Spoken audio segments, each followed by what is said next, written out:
Good morning, everybody. Today I'm going to be discussing about the beginning of a new era, that is the leadless pacemakers.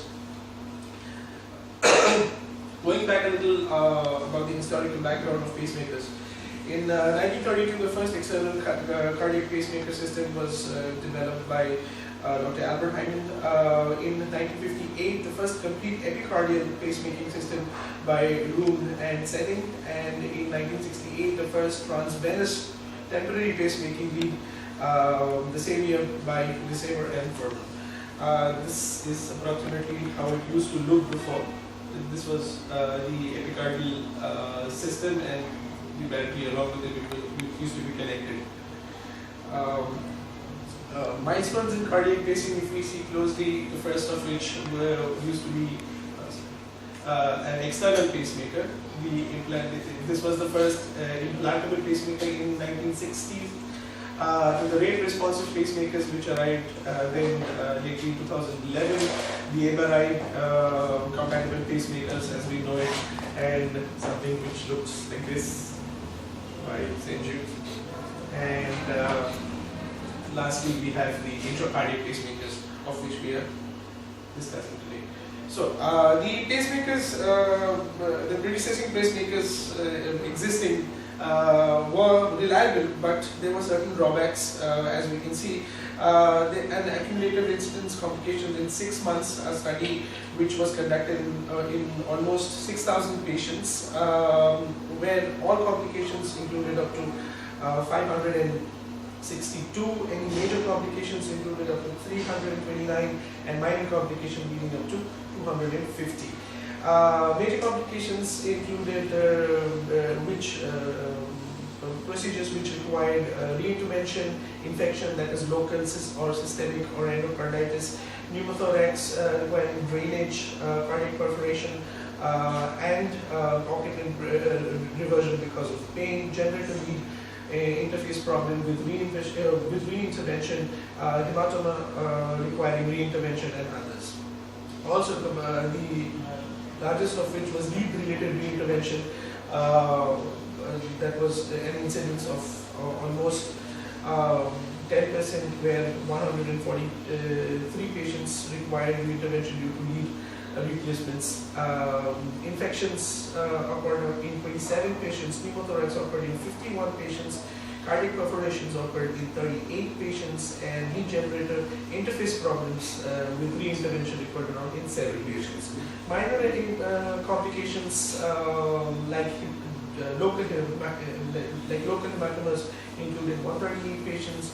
Wound infection treated with antibiotics were 69 patients. Pneumothorax conservatively treated was around 39 patients, and lead dislodgement without reintervention was around 10 patients. Lead generators were 1,136, where upgrade was required in almost 500 patients out of this. That is 10, almost around 10% of the entire population of study required upgrade of lead inversion. Another major problem which is seen even as of today is the tricuspid regurgitation due to replacement of RV, due to replacement of leads in the RV. As we can see, there are several studies here where conducted over the years from 1987 to 2008, where the number of patients were, of course, not very much. Only in 1998 there were 374 patients considered, and in 2008 there were 248 patients. Out of that, if you see closely, it occurred in almost 7.2% patients, that is, and in 2008 you can also see it occurred in around 21.2%. Why the increase is that in the early, that is only in 2011, with the introduction of AICDs and CRTDs, the lead got thicker and thicker with time. And since the lead got thicker with time, the occurrence of tricuspid regurgitation also increased with the placement of leads in the RA. And the other factor was, if there was dislodgement of lead, or the lead could not be extracted, or the lead had to be revised, in the sense upgraded, there was no way of retracting the old lead. So the old lead had to be left inside, and a new lead had to be put inside, which was even thicker in size and diameter, which caused further tricuspid regurgitation. So the clinical need for a new kind of pacemaker, which did not involve leads, that is of leadless pacing, was 1 out of every 8 patients with traditional pacemaker may experience complications like lead-related for around 2.4 to 5.5%.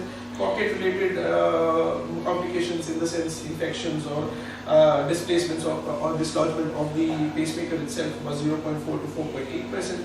Pneumothorax during procedure or post-procedure was 0.9 to 2.2%, and infections overall, that is local or systemic, was 0.3 to 0.8%. The consistent guidelines for recommending a VVI pacemaker, other than the biggest amount of patients who have brady with permanent or persistent atrial tachycardia or fibrillation, with consisting up to 64% of patients. Other percentage of patients where AV blocks or sinus node dysfunction amounting up to 15 and 18%, and others of 4%.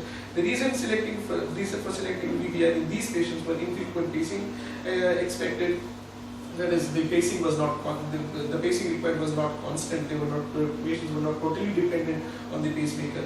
Advanced stage, in the sense old age, and sedentary lifestyle, and anatomical limitations and comorbidities increasing complication risks. So in 1970, the first thought of a leadless pacemaker, that is a totally self-contained intracardiac pacemaker, was thought of by these physicians.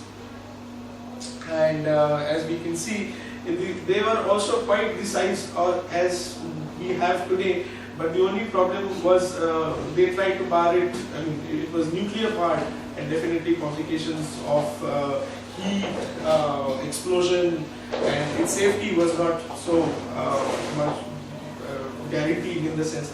And apart from that, it's the idea of transfemoral placement or transfemoral intervention only occurred somewhere in the late 1980s, so they did not even think about it then. Then it was only through the jugular vein. Further, over the period of time, there was another company, that is the ERB Systems of California, also thought of a new pacemaking system, where instead of using electrical pacing, they used ultrasound pacing. If you can, but also the drawbacks of this system was that it had to have two outer systems, that is an ultrasound generator transmitter which had to be outside, and also receiver electrode catheter which had to be implanted inside permanently, which of course increased risks of thrombosis and further complications.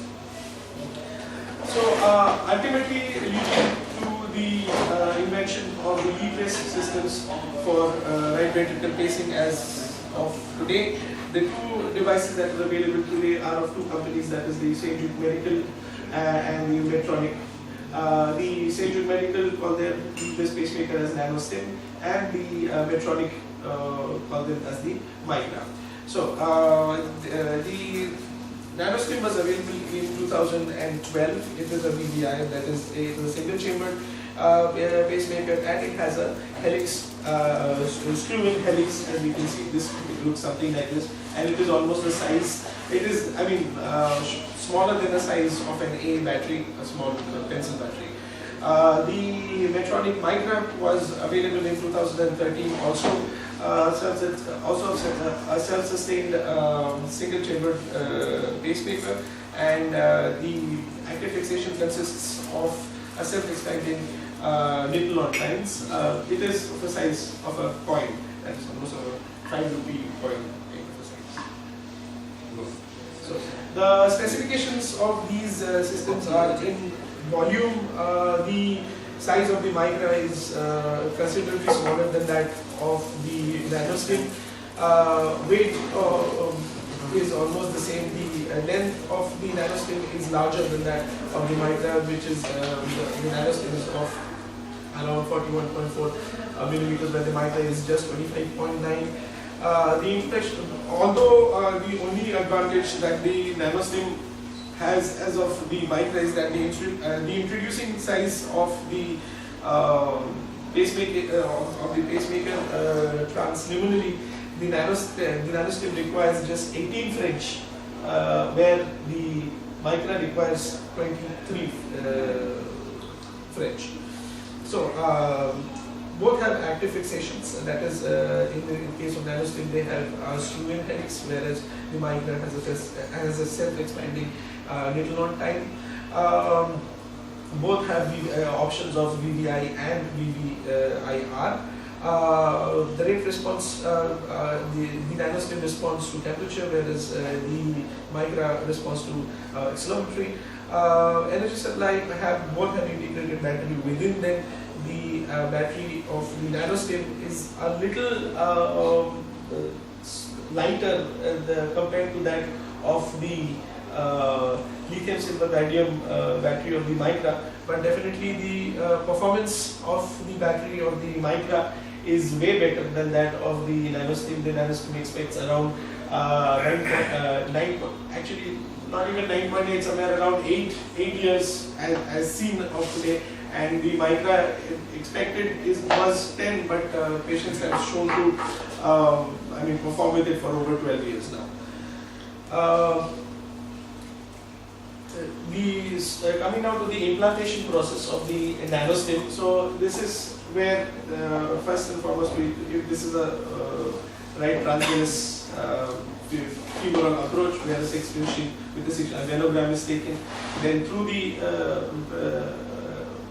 vein we implant 18 French sheet, and through that sheet there is this is how radiologically the nanostim looks. And then it is taken outside. It is inside a catheter, then it is taken outside. It is from the delivery catheter screwed inside and left inside for the final picture. Okay. So basically, this is how the entire thing is done. The leadless pacemaker is a capsule-shaped device. It's slightly smaller than a AAA battery. At one end of the pacemaker, the helical screw, which allows fixation. This is the helix, and this is the LEA end where the fixation can be occurred. And the other end is a dot. Where exactly it is to be put in? No, what is the screwing, how does the screwing conduct? So that the operator.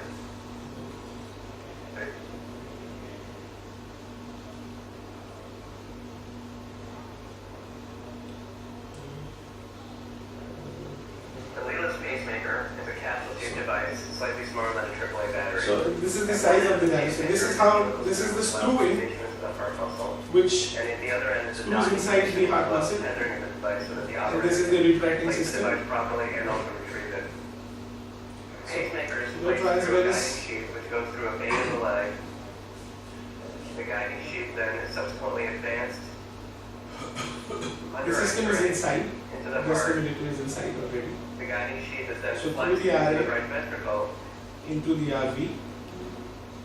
And once the guiding sheath is in the right ventricle, a contrast Radiological is performed to allow proper mapping of that We chamber. push in some dye to see where the catheter is The exactly guiding heading. sheath is removed, and the pacemaker is exposed, at which point the pacemaker is advanced into the heart muscle.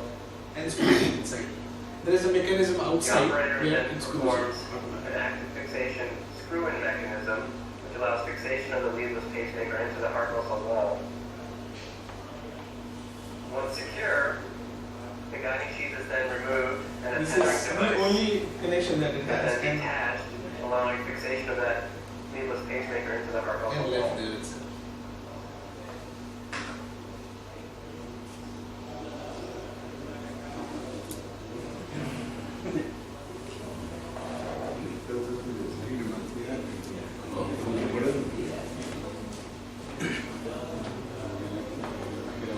External complications, So, if we look at that was the nanostim, that is the St. Jude's leadless pacemaker. This is the Micra, that is the Medtronic's leadless pacemaker, of which we are more familiar with.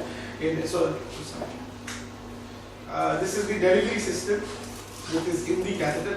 Here is at the tip of the catheter is this so small thing that we can see is the pacemaker itself. This thing. The only problem with this Micra is that it has a very huge sheath, a 23 to 24 French sheath, which has to be put inside. So, and the needle. This is basically how it is introduced.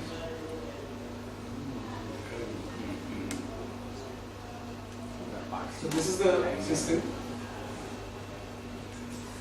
and this is the mechanism through which we can manipulate, and this is the release mechanism.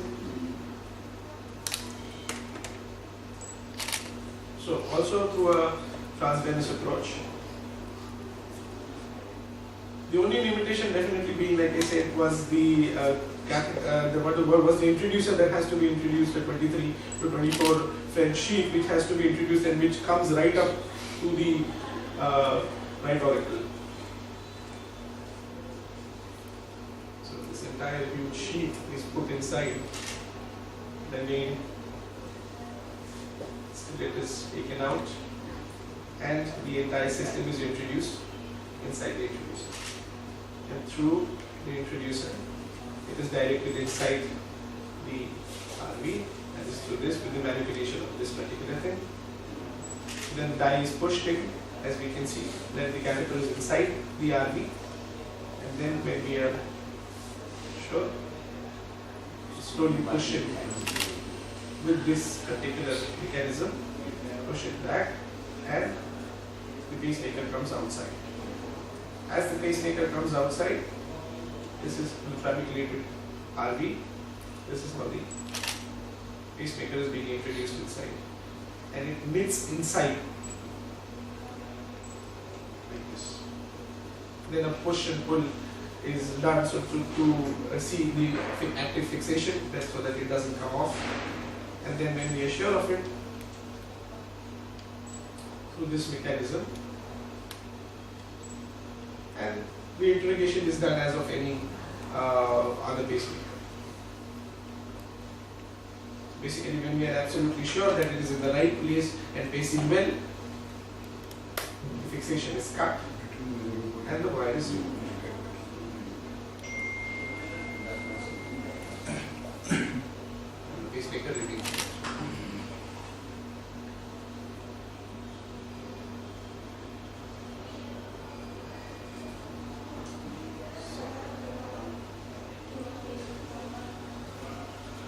So, the clinical data that was collected by the St. Jude Medical Nanostim, the Leadless trial, was prospective, multi-center, and non-randomized in Europe. Inclusions were above 18 years and VVI indications. And the exclusions contained patients who were absolutely 100% ppm dependent, mechanical TB, pulmonary hypertension, prior implant, or any IVC filter. The first endpoint, that is the state that is serious adverse device effect at 90 days, and the second point was implant success rate and ppm characteristics. The total number of patients were 33. Results included 33 successful implants, that is 97%, complication free was 94%, and the second side, that is any serious adverse device effects, were tamponade, which was successfully surgery was done, inadvertent LV implant will repositioned into RV in the same implant, and mean RV amplitude pacing threshold and impedance were 8.3 millivolts to 0.8 volts per 0.4 seconds and 773 ohms at implantation. So, if we also see in a 1-year follow-up, we can very well see that the 2 patients out of the entire 33 patients who had certain complications had periprocedural complications during further follow-up into the complications did occur just in 2 patients. So also if we see that the thresholds during the surgery was, say, if it was higher, so as time lapsed in, say, 2 weeks, 6 weeks, 12 weeks, 12 months, and 6 months, and in a year's time, the entire threshold kept decreasing. Also, in the case of R waves, if you see, there is a rapid increase and it stays stable. And if we see the impedance, the ohms keep decreasing and stay stable up to 1 year. Now, the ongoing trials of the nanostim as of today are the Leadless observation study, which was started in 2014 and will go up to 2020 with a 5-year follow-up, which is a European study, and an American study, which is also of the nanostim going on as of today, is the Leadless Pacemaker 2 IDE, consisting of over 667 patients as of today, and it had been started in 2014 and looks onto response rates in the further years to come. The electronic micro clinical data, where excuse me, this is made by VVIR. VVIR is a certain mode, that is the pacemaker, sir. It only paces one particular ventricle. It does not pace anything else. VVI is just that. And VVIR is with the sensing rate of the atrium. It senses the atrium, but it cannot pace the atrium. The battery would be in the head only because something has to stimulate it. I'm sorry, sir? In this thing, you have to give a stimulus. Yes, sir. Yes, sir. That is on the that structure that is put in the intracardiac. Yes, sir. The thing is, see, before where leads were put inside and the generator, this generator was implanted upstairs. Now this entire thing along with the lead is just that small little thing which is implanted inside the RV, screwed inside, and it stays there. What is the difference between you said one is thermographic, because another is rate related. Still initially first 2 slides.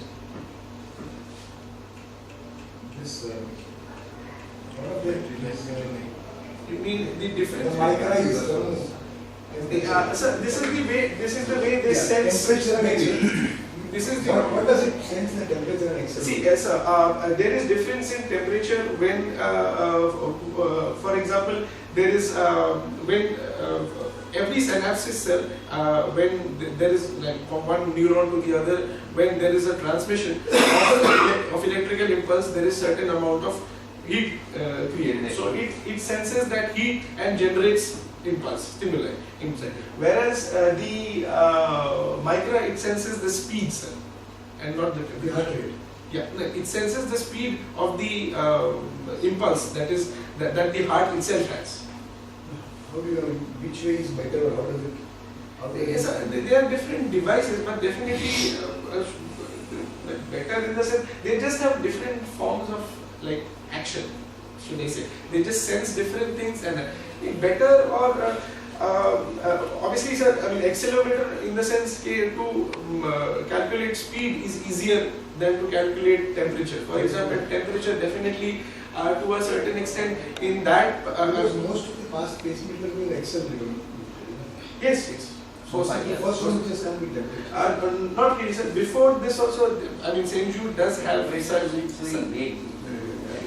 St. Jude did have leads in somewhere in the early 2000s, like before 2010. Sir. They had leads which had carbon, some hydrocarbon just on the tip of it, which sensed External environmental issues, patient's own issues will vary the temperature. Body temperature, sir, not really related with the temperature of these synapses. It is different mechanism. This patient needs lifelong anticoagulants or like Nothing, sir, nothing. Does not need anything. Does not need anything. something is inside the heart. It does not need any anticoagulation. It does not need. Sir. Basically, if obviously, sir, if you talk about patients with dilated cardiomyopathy or something like that, where there is stagnancy, for that matter of fact, definitely this is not an option, because there the patient needs a ICD or a CRDT, so to say. That an entire different system it needs. As of today, this particular device is not that advanced that it can do that. I mean, I'll just come to it. There is a system as such. I'll just come to it. So, the micro trials, that is Medtronic micro TPS study, where the ongoing trials are the microcatheter pacing study, plus the CM, where 780 patients have been considered and followed up till 12 months, included AV blocks and sinonodal dysfunctions, where no SAID occurred and mean pacing thresholds were 0.5 to plus 0.22 volts. Average R rates was 16.1 plus 5.1 megavolts, and impedance was 650.7 plus 130 ohms. Battery life was, and like I said, where the estimated, when they were making the system itself, they estimated that the Micra would last somewhere around 10 years. But the study showed that it way more than 12 years it was working just fine. The animal study showed that extraction was assessed in animals there around 18 months post-procedure, successfully without any tamponade or without any rupture or whatsoever. The prototype extraction tools, steerable sheets and snares, that is with the use of snares, they were extracted after 18 months. How does this average RV weight and impedance, how do you convert it effectively? Should it be more after the pacemaker or less? Less. Impedance has to be less. Less, and RV has to rise. Taller. Yes, RV has to rise. Because as the impedance, sir, is the Obstruction. should I say, yes, the friction or the resistance that the muscle is creating. So, the robust trial, that is, this was the trial which got the Micra, the FDA approval, where a diverse patient population was considered, where 725 patients were considered. There were 94 implanters, 56 centers, 19 countries, and 5 continents involved, including North America, Europe, Asia, Australia, and Africa. The VVI patients of class 1 or 2 guideline indications for ventricular pacing with no restriction by comorbidity, for example COPD. Predefining historical control group of comparison, historical control in the sense patients, the control patients were all patients who had normal pacemakers or VVIs implanted between 2000 to 2012. So, looking into the major complications results, where 725 patients in this trial were that in the total amount of patients, just 28 patients had any complications whatsoever, where deep vein thrombosis was just 1, pulmonary embolism was also 1, severe aneurysm or AV fistula were 5 cases, which was successfully treated whatsoever, cardiac perforations or effusions were 3. Why the amount of cardiac perforations or effusions was quite a lot, in the sense in this particular trials they did not consider patients, for example, who had DCM or something like such questions. Even patients with DCMs or dilated RVs were still implanted. So what happened was that there were a lot of patients who had very thin walls and stuff, and when they screwed inside, it started leaking. Is it procedure or post-procedure? Hey, sir, during procedure it won't happen, sir. It will eventually happen because it's still there. So the seeping in will be very, very slow. But as we can see, still with all these complications, we can see that the normal pacemakers were somewhere around, it was way higher than that of the Migra implantation in case of complications.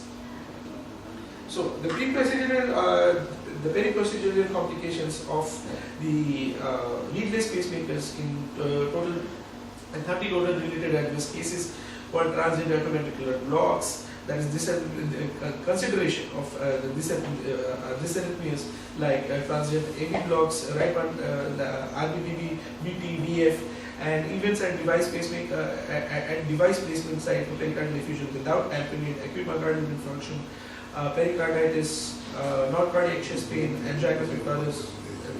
So, but in all these things, the thing is, there weren't any of these whatsoever. Almost there was negligible amount of complications whatsoever. So, overview, looking into the success results and feasibility of, in this case, we are just talking about the Migra cell because the Migra has a wider study than that of the nanostim as of today. So if we see, there were almost around, taking into consideration all these studies involved with the Migra, so there was a 99.2% implant success, met primary efficacy and safety objectives. The efficacy involved 98.3% and low stable pacing capture threshold at 6 months, that is the threshold, the impedance kept decreasing. In a matter of 6 months, the safety involved 96% freedom from device procedure related major complications at 6 months, 51% fewer major complications than traditional pacemakers, and no dislodgements and no infections whatsoever. Feasibility included one Migra, the implantation of one Migra was sufficient for most patients. It did not require any further reimplantations. The replacements, that is the primary recommendation, were to leave the Migra and turn it off, or there was a new implant of the device, and extraction was performed definitely because the extraction process is a little difficult in the sense that a snare has to be used and the entire device has to be trapped. So definitely to a certain extent the expertise of the clinician was very essential.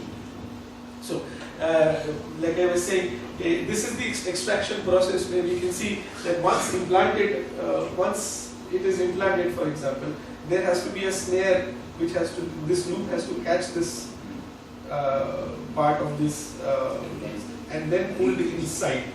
So, but even if that cannot be done, for example, in this patient, there are 3 Migras which are implanted, and the patient is absolutely fine, there is no problem. It's so small, it does not really create any problem for the patient.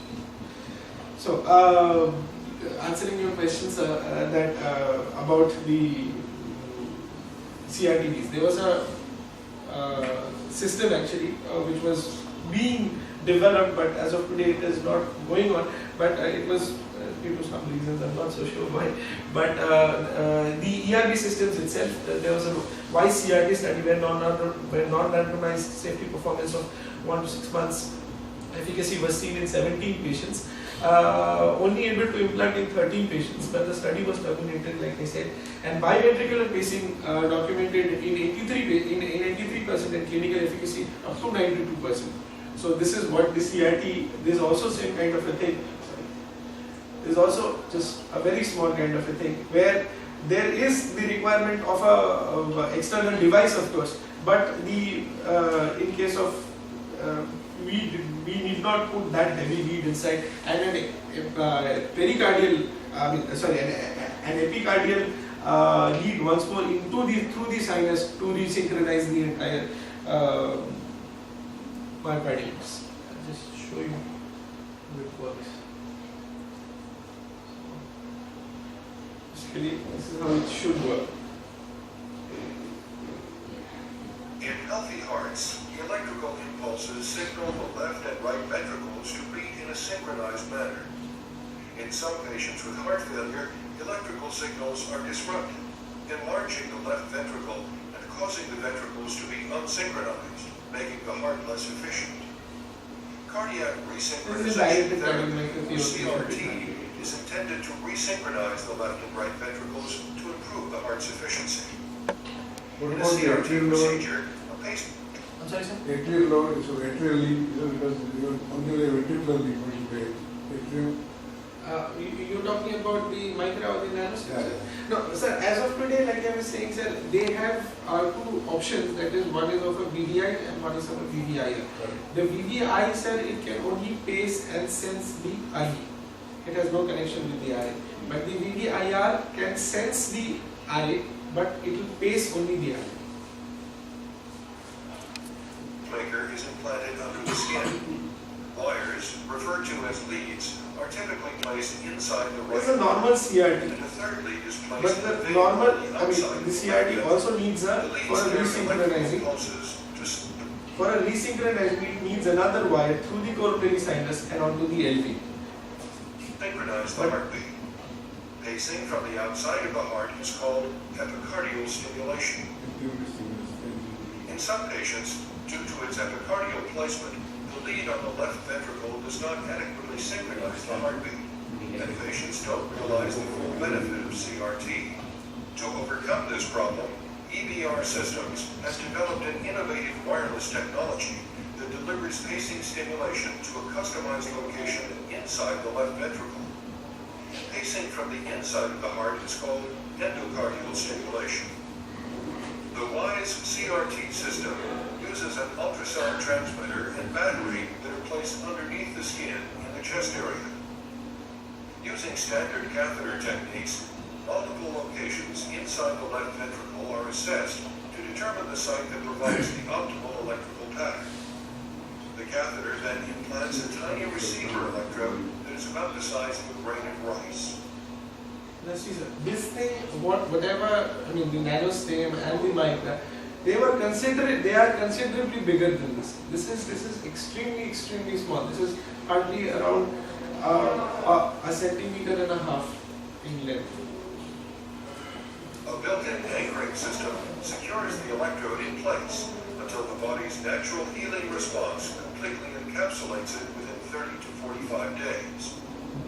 The electrode converts ultrasound energy into electrical energy to pace the left ventricle from the inside, a more natural location to initiate a heartbeat.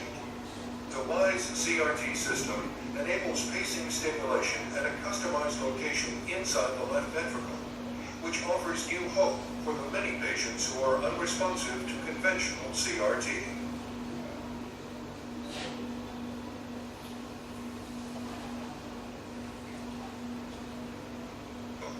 Which offers new hope for the many patients who are. So basically, sir, this small little thing actually, it acts as the entire lead. These leads which are connected here and they connected here. The ERP system is developing such a system where these leads will never be required anymore. Where an entire, for example, even to create an entire CRT or an entire pacemaker, sir, it needs certain amount of, a bulkiness will be there, because there has to be a battery inside, there has to be a chip inside. Now, if there is just the electrode which wirelessly receives and reflects back signals, so it will be as small as that of 1.5 centimeters or something, which will ultimately even be encapsulated inside the myocardium. So if one is put here, that is one in the LV, one in the RA and one in the RV, and then stimulated externally through ultrasound, as ERB is saying, we will no longer require leads whatsoever. Unresponsive to conventional.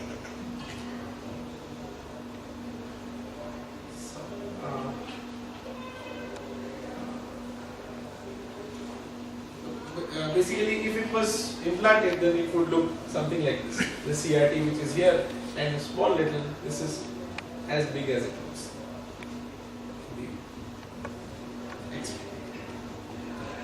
So, here at our bankers, we are privileged to be the first to implant successfully a micro Medtronic on Sunday. We implanted one, and it was the 6th in the country. This is Dr. Balbir Singh, who comes from Delhi, and we implanted a first. If you can see, this is the first micro which has been implanted in the patient. Final question, what is the cost? Unfortunately, sir, as of today, it's a little expensive. It is. Whatever it is. It's somewhere around 8 lakhs. Just the device. Both of them? The other one is not yet FDA approved. The St. Jude's nanostim is not yet FDA approved. The Micra got its from the Golden Study, so from the 725 patients which were considered all around the world. What's MDT? Micra MDT? Medtronic. The company's name is Medtronic. Thank you. Good.